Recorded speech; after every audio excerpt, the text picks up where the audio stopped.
I'm looking forward to sharing with you my tips and tricks on making mozzarella sticks super easy at home, including reasons why you should make them at home instead of buying them frozen at the store. I've got two ways, one's simple, one's even simpler. And at the end, if you stay, I'll show you a simple, easy marinara sauce with a twist that makes it delicious. Come on, let's get started. Come on in. Look at how delicious these are.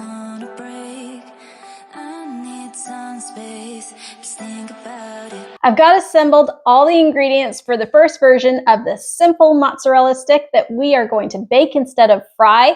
We simply have some eggs, flour, breadcrumbs, some herbs and spices, and of course fresh mozzarella, corned beef, and some ingredients that I use to make the marinara sauce. Stay till the end because I'm sharing with you a delicious tomato marinara dipping sauce that is super easy but super delicious and goes with just about everything. So let's get started on this version of a simple mozzarella stick. It really would be easy to just go to the store and pick up some frozen mozzarella sticks, and here's 4 good reasons why you really shouldn't do that. When you make your own mozzarella sticks, you can choose a quality of ingredients, including a low-fat mozzarella cheese. Second, it's so much more cost-effective. It's pennies compared to what you're paying at the store. Third, you can customize it by putting whatever ingredients for the herbs, spices, and even meats in between.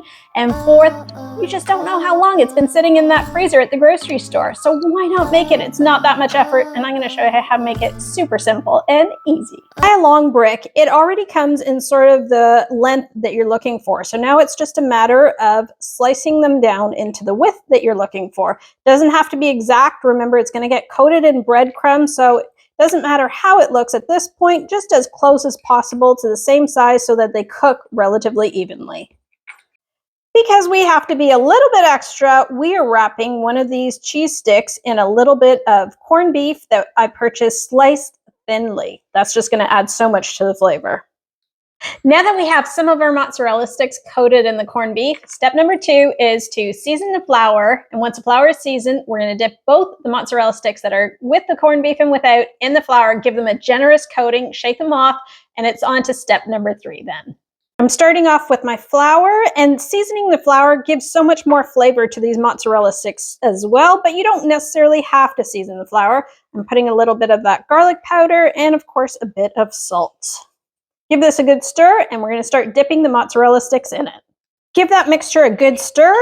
Once you feel like all of the ingredients have mixed really well, it's time to take your mozzarella stick and just give it a little flour bath. And if it's got some uneven edges, just make sure you tap it a little bit like this so that some of the extra falls off. Next, we're going to do one with the corned beef. You'll see that there's the edge that comes apart a little bit, so just be careful.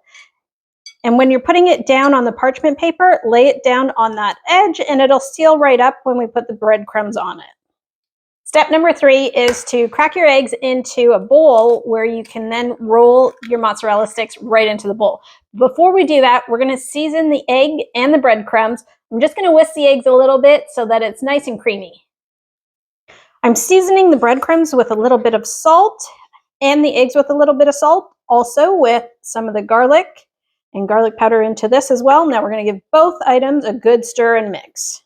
I'm giving the breadcrumbs a good mix so that the salt doesn't just stay on top, it's well mixed into all of the breadcrumbs. And I like minimizing on the amount of utensils in the kitchen, so if you do the breadcrumbs first, you can do the eggs second. And not have a worry about using the same fork. Keep whisking your eggs until you find that the eggs are completely broken up, because if you have some of those bits that are stuck to themselves, when you coat the mozzarella sticks, they just make a bit of a mess and a droopy string comes along into the breadcrumbs. So it's best if they're broken up really, really well. Take your mozzarella stick and you put it on the end of the fork.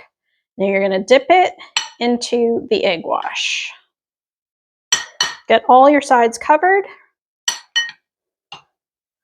And now it goes into the breadcrumbs and cover. Pat it down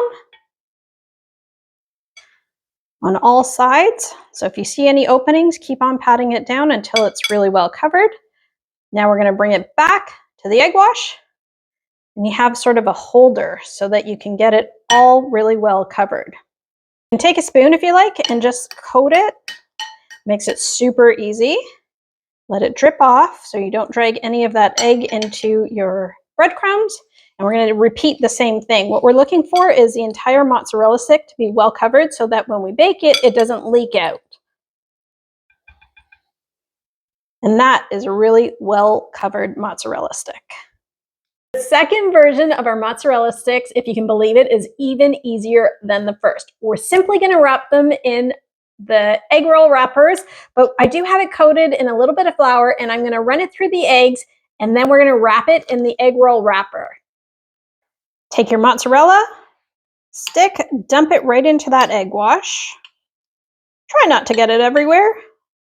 Then you're going to put it down sort of 3/4 of the way down, or 1/4 of the way. Fold that over just like that, right onto that egg. I'm going to move my egg wash a little bit.